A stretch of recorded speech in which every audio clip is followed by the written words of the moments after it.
everyone. Thank you so much for coming. I know it's the first session of the day, so many people are excited to be trying everything. So thank you so much for taking the time to come here.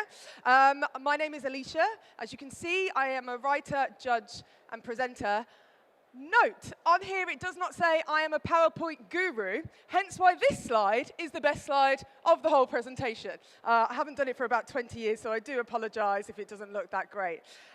So I just want to mention a little bit about why I chose what I chose today. So this isn't about me, it's about the ladies and about the regions. But when I was asked to do this, I immediately knew that this is what I wanted to do.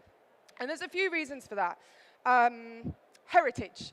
So my background is that I am Jamaican and Indian.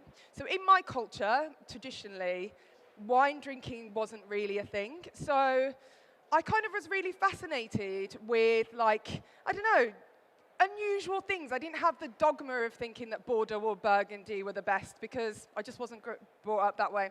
So I was really interested in other regions. Also, I like the underdog. I am actually the first and only wine writer of Black heritage in the UK. So I'm always like pushing the underdog. I love that. And outside of wine, I am a UN Women UK delegate. So I am a massive advocate for women. So that's a little bit about why I wanted to do this. So, under the radar, why should we focus on under the radar wines? Now, I just kind of briefly mentioned that about Burgundy and Bordeaux. And I've written a few articles about this before. In the UK, we tend to think of fine wines as being from very specific regions, such as Bordeaux and Burgundy. But these are really kind of historical and political alliances as to why we think these are so great. So in Bordeaux, for example, we owned Bordeaux for about 300 years, stretching back to your history GCSE, if you can remember it, when Eleanor of Aquitaine married Henry II. And so for 300 years, that was part of our country. So obviously it made sense that with our trades, those were the wines that we drank. And actually, there's a really amazing statistic that in the kind of height of drinking in the 14th century, there were enough Bordeaux wines imported into the UK annually for every man, woman, and child to have 6 bottles a year. Like, that's insane, right? And for one of the Edwards, I can't quite remember which one, he was getting married, and he ordered 1 million bottles of Bordeaux. So, you know, pushing past that is very difficult. And also with Burgundy, during the 100-Year War, the Dukes of Burgundy were on England's side as opposed to France's side. So you've got to kind of think, when we're talking about under the radar, why it's so important, and it is because we need to push past these political and historical alliances. Also, and I've written articles about this before, it's kind of moving past Eurocentric thinking. As I mentioned with my kind of background, I feel like that really frees me up to think slightly outside of our box, and I think it's really important for us to do that today. And they open up food opportunities as well. So one of the things of Eurocentric thinking, especially when it comes to food matching, for instance, and I'm using this word intentionally, exotic foods, we tend to put, for instance, all exotic foods into a category if they're spicy, and then we will just put them with a sweet white wine. But actually, these regions that have, you know, maybe got indigenous grape varieties that have a different taste profile or have been made in a different way, they obviously allow us to have different tastes which can match with foods that we might not necessarily be thinking of. So these are all kind of the reasons why looking at wines outside of in this broader context are so important. And, you know, they're not as new as you think. These, I will be touching on this, but the history of grape growing in these regions have been going on for hundreds of years due to trade, colonization, climate change. And when I say that, I don't necessarily mean in the way we think about climate change now. But, you know, the little mini ice age, for instance, in England, for example, you know, we previously made wine, it got a little bit colder. We didn't make wine, and now it's getting a little bit warmer, so we do. So these are all the ways. And why should we look at under the radar regions now? Customers want authenticity. So there's this really fantastic research group called McKinsey and Company, if you want to check it out. And they do really good research looking at what customers want. And when we think about customers, listen, boomers are already drinking. Millennials, well, we're 42. We're already drinking too. Gen Z is who we really need to be looking at. And they are not drinking wine, actually. There's a global trend for Gen Z not drinking wine. And one of the things that they do want is authenticity. So McKinsey, brought up this name called Gen Z are the true generation. It's really important for them to have authenticity, ethics, morals, and just kind of exploring it. They're open to a broader range. So this is all the reasons why, thinking about putting these wines on your lists or bringing them into your shops or whatever it is are really going to help you sell more wines. Why women winemakers? Okay, so I just want to do a little quick experiment. I'm not going to be asking for answers, don't worry. But I got this from a book called Invisible Women by Caroline Crado Perez. She is amazing. If you haven't read this book, I absolutely would tell you to. It's such a fantastic book. Anyway, she, in this book, talks about when you think about a car mechanic or a plumber or a builder, what is the initial first thought for you? If you're honest with yourself, it's probably a male. So even these words that are gender neutral are actually not.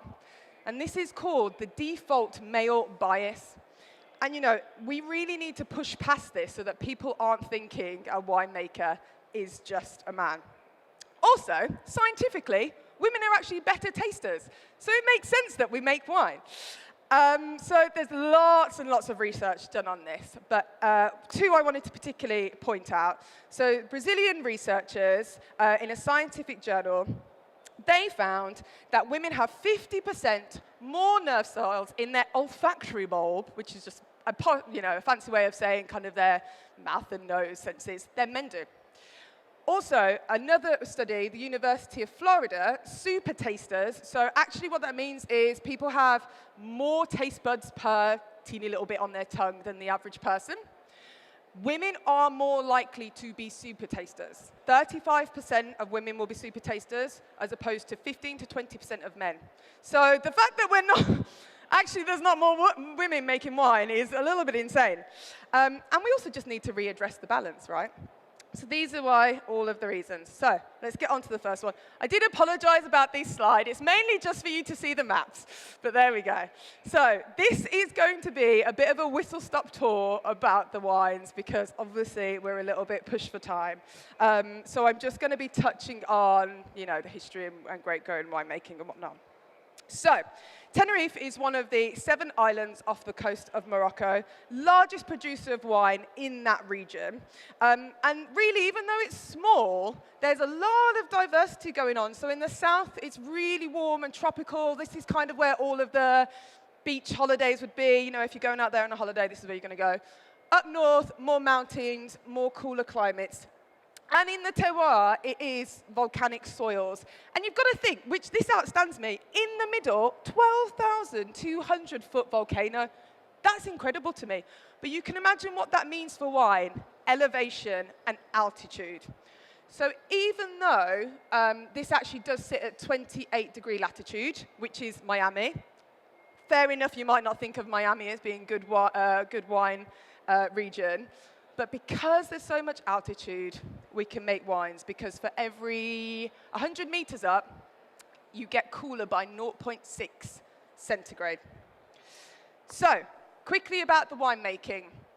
As I just mentioned, highest elevation vineyards in Europe. This is a really cool selling point, I think. We go on about this a lot. And they've got, and I hope you can see this picture, centuries-old vines, and they're braided into this amazing historical, horizontal pattern, which, come off the floor. It looks like they're floating. They're so incredible. And this is called, I apologize for my accent. I am from Birmingham, so it's not great. Cordon Transada. And they're often 6 feet long. I think that's amazing.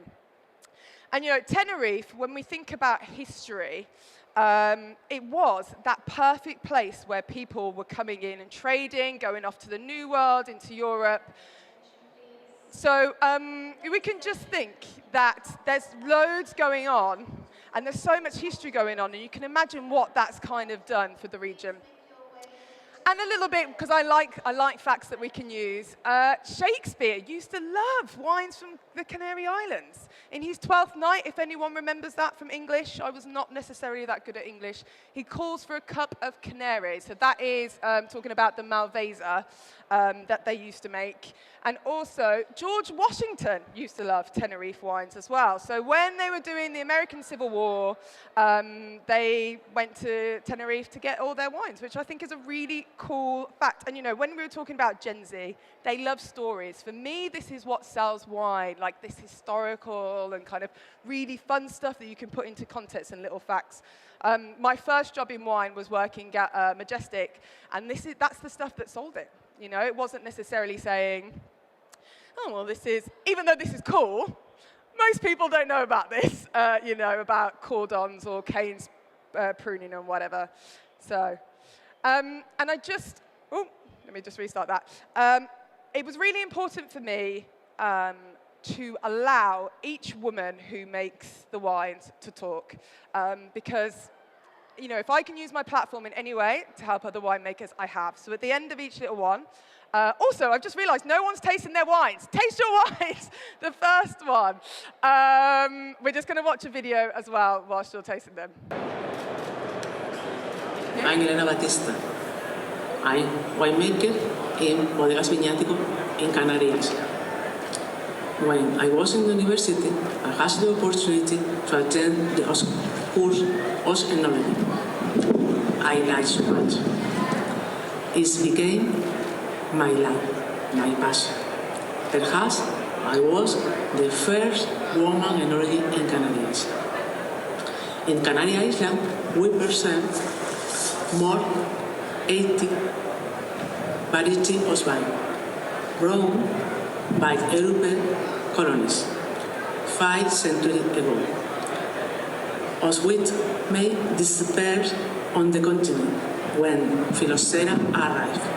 One of them being the Marmajuelo. Marmajuelo only exists in Canary Island. This grape recovered viñático in El Hierro Island. The wine of Marmajuelo is special. It's tropical, passion fruit in nose. In palate is intense, complete. Acid, natural acid,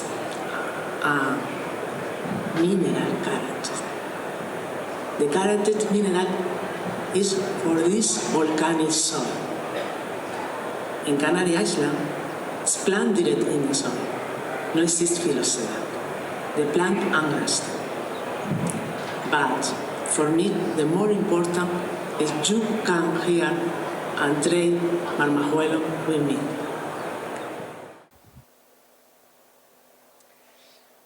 So, I'm not sure if you picked that up, but this is a grape variety called Marmajuelo. So actually, it's a really, really rare grape variety. So the founder of this winery founded on another island, decided this is really cool, and planted it in Tenerife. And there's only 25 hectares of this grape in the world. So I think it's really cool. And if I go back to the map, just so you can see, it's in the northwest area. Over here is where they grow it. So that cooler space, you know, you've got a little bit of the wind, you've got a bit more elevation because it's mountainous up there. And the wines in this region, the average temperature all year round is 21 to 23 degrees, which is insane. That's like our summer, right? But it has got those sea breezes and that elevation. So hopefully you're tasting kind of that volcanic soil in there, those tropical fruits because it's warm. Anyone want to give me any notes? No? Too early in the morning? All a bit shy? Fair enough. You won't be after the third one. Moving on to Japan then. So, Even though it is not a geographically large country, as you can see, it covers 20 degrees from north to south in latitude, which is insane. So you can imagine that means that there is loads of diversity. So up here, if we went across in the world, we'd go to Toronto. And if we are in Naya, I can't even see it now. Anyway, somewhere. Are you one in? I'm going to find it in a minute. Oh, here we go. If we go across here, you're in Miami. So you can imagine there are loads of different terrains there. It's also a part of this thing called the Ring of Fire, which goes all the way up from New Zealand to Indonesia. So it means that volcanic activity makes up 75% of the country. And this is, all important to do with that elevation and soil. In the winter too, there's some cold Arctic air sweeps down from the Siberia, and it picks up moisture over the Sea of Japan. And actually, humidity is a really big problem in Japan for when it comes to wines. So that is something to think about when they have to plant regions, plant wine regions. Major production, as you can see, is no, they're not on there. Hokkaido, probably should have been a better map. Yamanashi, Hokkaido, Nagano, I'm so sorry for my butchering of the language here, and Yamagata. But 300 wineries in Japan, which is really interesting. I think we think of it as quite a budding new industry. But that's about the same as we have like in the UK, and I think we'd probably think we're quite advanced in the UK when it comes to wines as well. So, to accommodate those climate and terrain changes, they have, really used different techniques to kind of overcome it. And you can see, so in the northern area, just going back, if you can see, so the blue area up here, they have up to 1 meter of snowfall in the winter, which is really insane, actually. And then down south, it can regularly exceed 30 degrees. So they have this system, horizontal hedging system, I'm not even going to try and pronounce it, which tries to keep the ventilation going for that humidity, which is really a bit of an issue. And they kind of really use their canopy management to just make sure everything has lots of space to go. Now, talking on to the history, because that is the thing that really gets me most excited as opposed to the winemaking stuff. Again, we think of it as a new country, but in the 8th century it started with a hermit monk who established vines in a temple. However, it wasn't until, as you can read, the 1850s that Western missionaries came to Japan, and then kind of it really started going. And after the Second World War,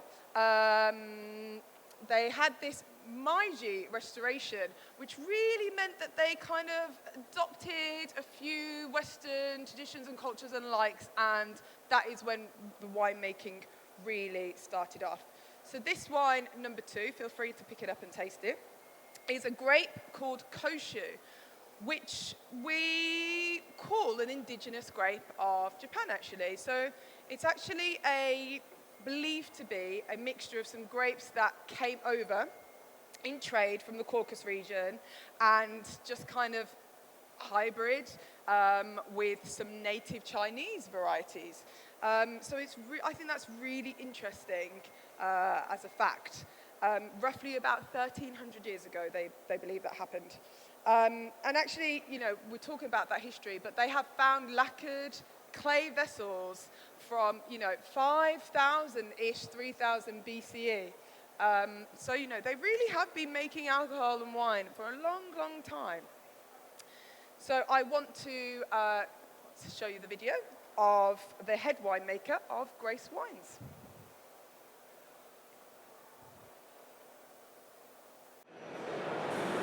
I am Ayana, winemaker of Grace Wine. Grace was founded in 1923 by my great-great-grandfather in Yamanashi GI, which was officially recognized by the government body for the first time in Japan and Japan's biggest wine industry. A small background of Koshu Shima Vineyard. made from Japan's indigenous grape variety Koshu. Ishiyama Vineyard is located at the altitude of 550 meters and has clay granite soil. I believe the meticulous Japanese craftsmanship is the most important key to bring out Japanese essence. We work with small lots, small fermenters. Everything is hand-picked and double manual sorted with Japanese sensitivities and a close eye for details. Japanese people like everything to be precisely organized. Videos are well maintained and cellars are kept clean. We put a waxy paper umbrella on every koshu bunch to protect them from rain. I am the first female winemaker in our family. In a very traditional Japanese family, likewise, all my female family members, including me, went to girls' school. I remember I put on the same uniform as my mother's and her hand-me-downs. No female winemakers existed in Japan in my childhood, and it was not expected of me to be a winemaker because I have a brother, and here in Japan, leaders are passed down through the paternal line. Winemaking is physically a tough job for tiny Japanese women. As a winemaker, you must be resolute. Winemaking is not just about growing grapes and making wines. You must have your employees or even pickers understand what you want to make. You should be clear, strong, and direct. However, I benefit that I am a female winemaker. I had an excellent experience in my 20s, completed double season winemaking between Japan and my regions in Southern Hemisphere for 6 years.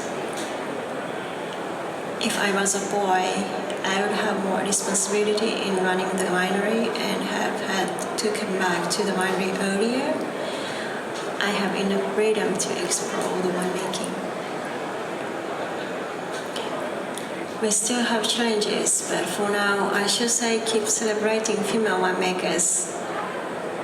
Enjoy! I love those little umbrellas they make. They're so innovative. I think that's really great.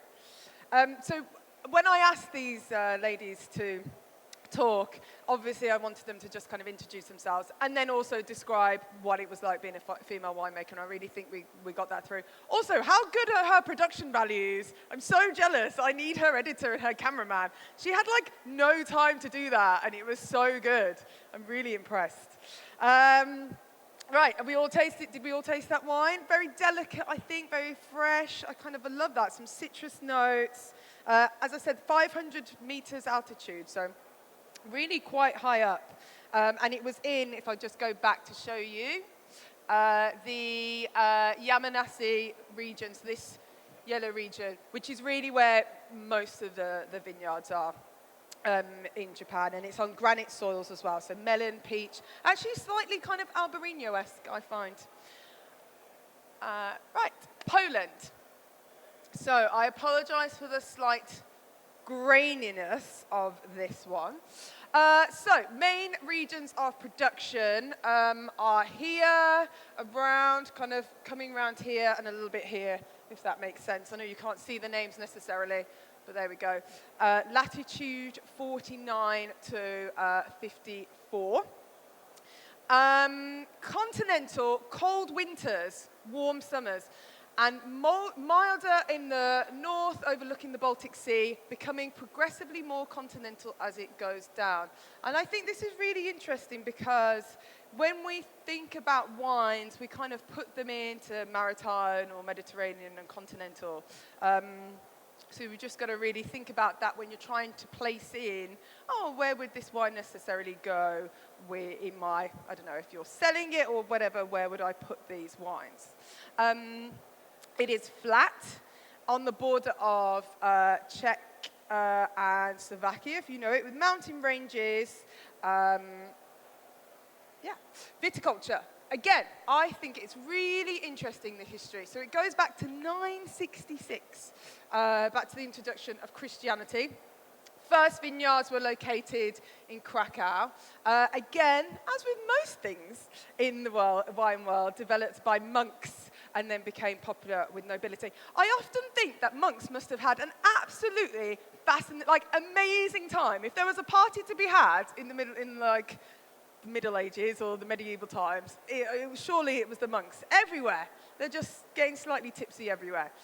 In the Little Ice Age, then, of the 18th century, with imports of Hungary, Ukraine, and competition, interestingly, from apple wines, it kind of made production really not viable. And I think that's really similar, I know I mentioned it earlier, but to the UK as well. We were producing wines thanks to the Romans coming on up, and then we had this little ice age, it was a bit too cold, and now we're starting again. So I really think it's useful to think about Poland in the way of the UK for this.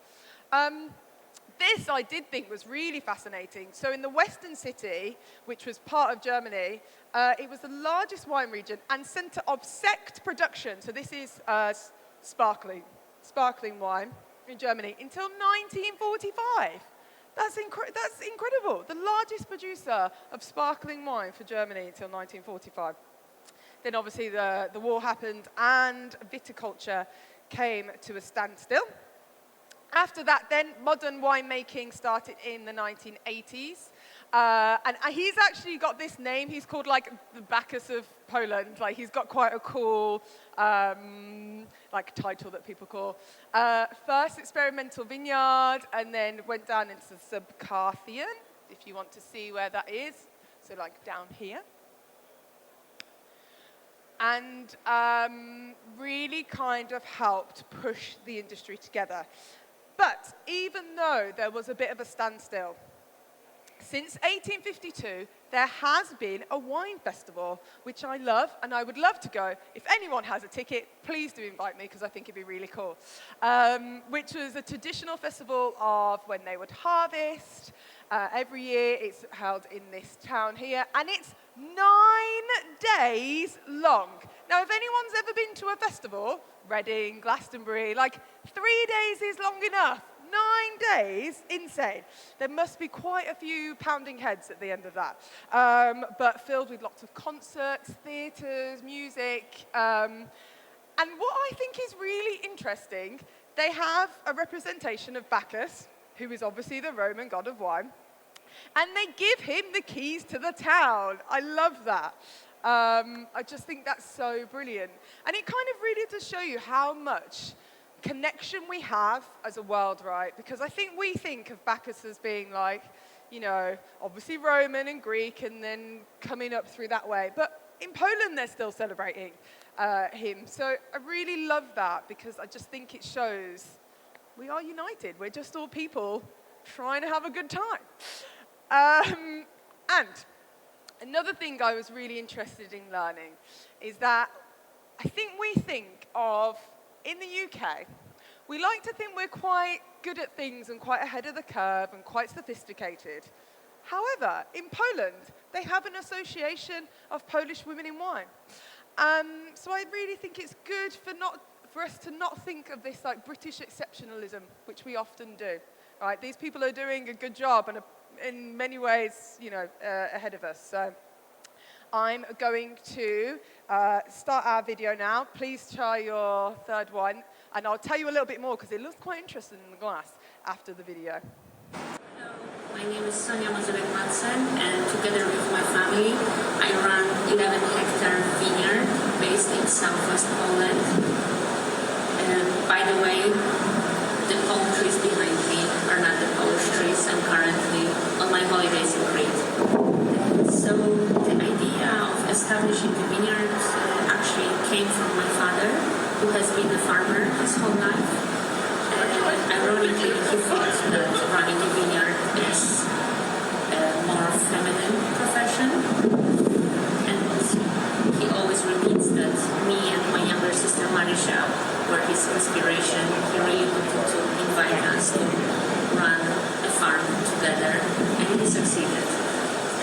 was living in London and I was working in a wine bar with a wine list composed by Gerard Basset. So I was quite enchanted with wine already.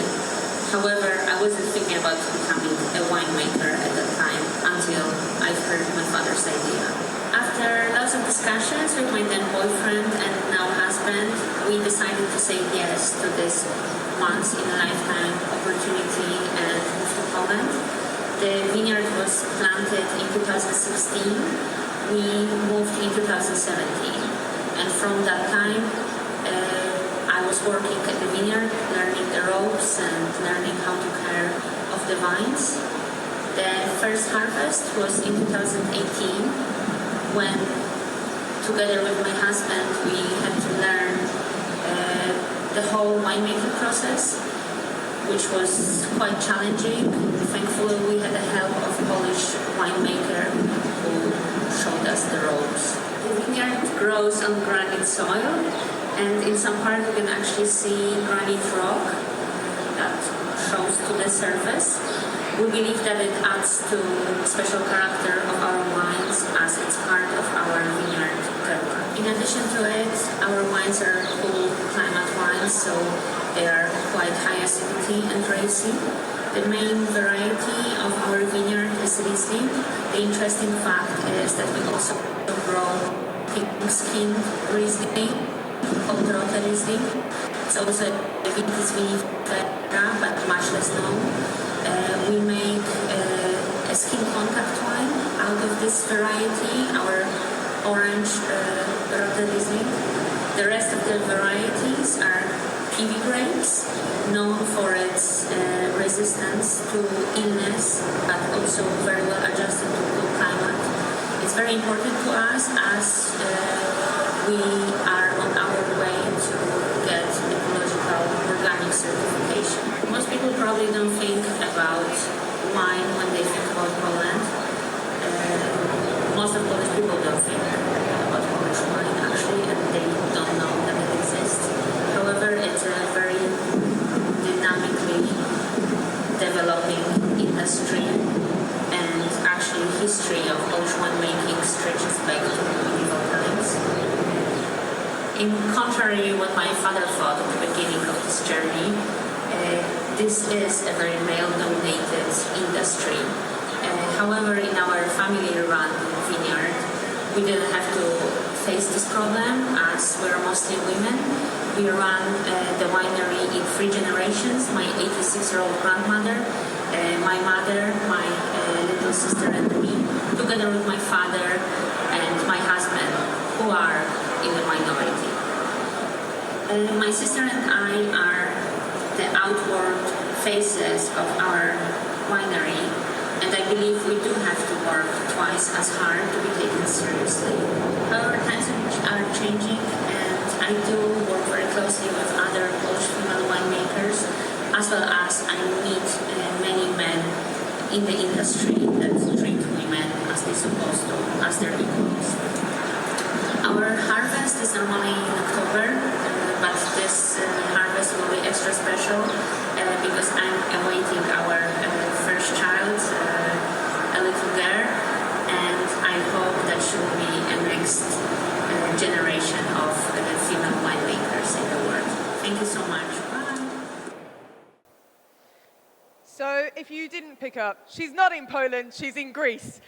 Amazing, I'm so jealous. When I first got that through, I was like, I need to get me to Poland, but no, Greece. So, again, if you missed that, Rote Riesling, because I know there was a little bit of distortion there, is a mutation of Riesling. So it's a pink-skinned variety. So it's a little bit like Gewürz, I guess, it's a pink-skinned variety. So it still has some characteristics of that acidity coming through, but a nice bit of texture. I think this is a really particularly interesting one for food pairings that I was mentioning earlier, because there are kind of flavors and textures in here that will really pair well with things you might not necessarily have thought of. Swiftly moving on to Uruguay then. So, this is the second smallest country in South America, fairly flat, coastal regions quite humid, so we've got to think this is kind of down here is Argentina and up here is Brazil.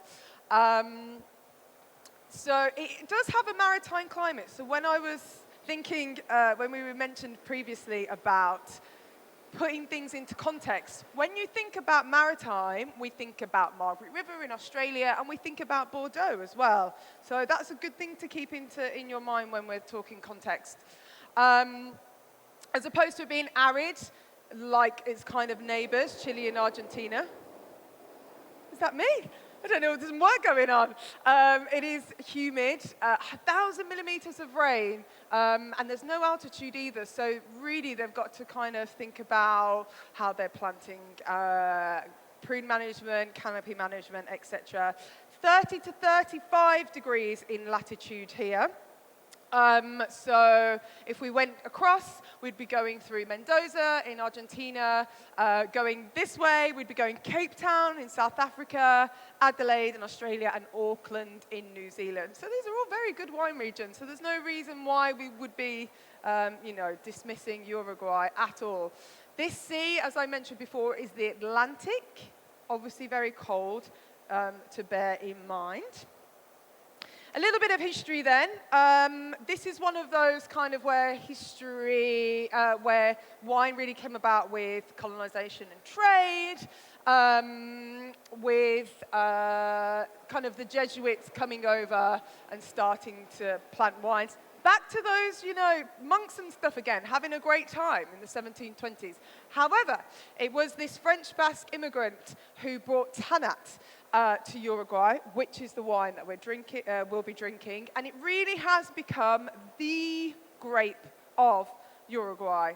And very interestingly, lots of Spanish and Italian immigrants. So this family is actually of an Italian background. And outside of this, I recently went to a Uruguayan tasting and had an amazing Nebbiolo pet nat, which was fantastic. I love sparkling red wine anyway.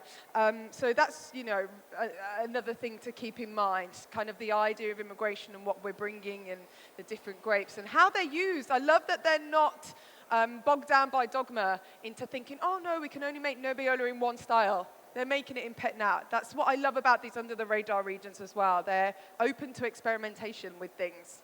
And the reason why I've put in this cultural context is similar ways to why I put in that little bit about the Polish wine women. Again, we often think of ourselves as being in the forefront of democracy and culture, although democracy is a little bit debatable at the moment. But Uruguay really are progressive. They legalized cannabis, the first country to do so in 2013. Every child has a laptop and 90% turnout in general elections. So they're really kind of progressing at the forefront, and I love that energy that they have. Someone once said to me about they love New World because it's all about innovation and building on, traditions, but still not being bogged down in them. So, before we run out of time, we are going to listen to Casa Grande and her wines. Hola, buen día a todos. ¿Cómo están? Mi nombre es Florencia de Mayo. Soy enóloga uruguaya de una bodega que se llama Casa Grande. Estamos ubicados en Uruguay, Canelones, muy cerquita del aeropuerto, a 10 kilómetros del Río de la Plata, como para la ubicación. Yo empecé en el mundo del vino, empecé a estudiar enología en la generación 2007, aquí en Uruguay. Me involucré en el mundo del vino porque nací en el viñedo. Mi familia, soy la cuarta generación en relación con el vino, la uva y el vino. Aquí en este viñedo no había una bodega, solo había un galpón donde se elaboraba la uva, se cosechaba y se vendía a otras bodegas. En el 2013 comenzamos el nuevo camino, es la bodega garage, aquí en el galpón de mi abuelo, que solo guardaba la maquinaria para el viñedo. Bueno, aquí en este galpón empezamos a elaborar vino desde el 2013 y seguimos. Comencé en el mundo del vino, la verdad, muy sola en ese momento. ahora ya podría decirse que somos 3 mujeres trabajando en la bodega, así que con respecto a cómo me siento trabajando en este mundo, la verdad me siento muy cómoda, me encanta y no me la estoy poniendo a pensar mucho, me encanta que haya cada vez más mujeres en este mundo y bueno, es muy lindo, gratificante todo lo que se conoce, las personas, las charlas, todo lo que se genera a través del mundo del vino, es muy lindo. Y bueno, con respecto a Uruguay, lo que les puedo decir es que es una región que la verdad es que muchos tipos de cepas se adaptan bien, como por ejemplo ahora está siendo muy bien adaptado el albariño, la linarnoa, como también el tanat. Y bueno, en ese caso está buenísimo porque no es que nos tenemos que especificar en una, pero ese es un diferencial de Uruguay, creo yo, que se adaptan muchos tipos de cepas. Y bueno, y que lo interesante que siempre remarco es que la mayoría de las bodegas acá en Uruguay son bodegas familiares, súper artesanales y que la mayoría de las cosechas aquí en Uruguay son manuales, que cuando fui a hacer vendimia afuera no era muy común y se aclaraba un montón y eso me llamaba mucho la atención de que la mayoría de las bodegas lo aclarara y nosotros aquí en Uruguay era como moneda corriente. Entonces eso me parece que es un diferencial. Entiendo cada vez es más difícil, pero lo seguimos haciendo y eso creo que habla un montón de lo que son los vinos también de la región familiar, cómo se cuida el producto, cómo se cuidan las uvas. Y nosotros acá en la bodega tenemos un lema de vinos humanos porque creemos que todo es a través pasa por el humano, desde lo que es el viñedo, la calidad y la energía que uno le pone y bueno, hasta el final de cómo transmitirlo para el mundo del vino, las sommeliers que se dedican a venderlo en la parte comercial, siempre contar qué hay atrás de todo eso. Aquí estoy con nuestro tanat, a ver si se puede llegar a ver. Sé que van a hablar de este vino. Este vino es un vino de entrada de la línea joven, tanat 100%. Nosotros tenemos 2 tipos de tanat aquí en la bodega.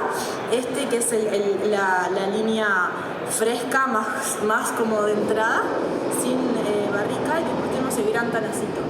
En este caso les quiero contar un poquito de la etiqueta. La etiqueta está realizada por un artista que se llama Gastón Izaguirre. Y bueno, y la idea un poco es que le hicimos una lluvia de ideas a este artista para que pudiera interpretar lo que nosotros queríamos, que era una fiesta, que nos imaginamos una fiesta en la bodega, donde cada personaje entraba con distintas personalidades.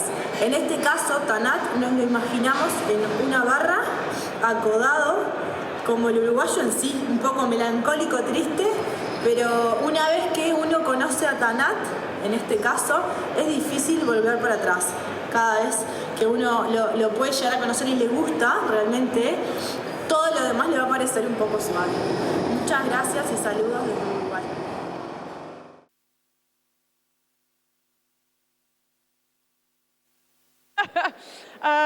So, apologies for the translation on that. My Spanish isn't great, so it was just YouTube or auto-translate. But I think we got the general gist of it. So thank you so much for attending. I hope you appreciated it. I hope you learned something. I know it's a bit of a whistle-stop tour. There's only so much you can talk about in Hawaiian for 5 minutes, but I hope you got a little flavour and a taste. So thank you so much. And yeah, please do come up to me afterwards and ask me any questions if you want. Thank you.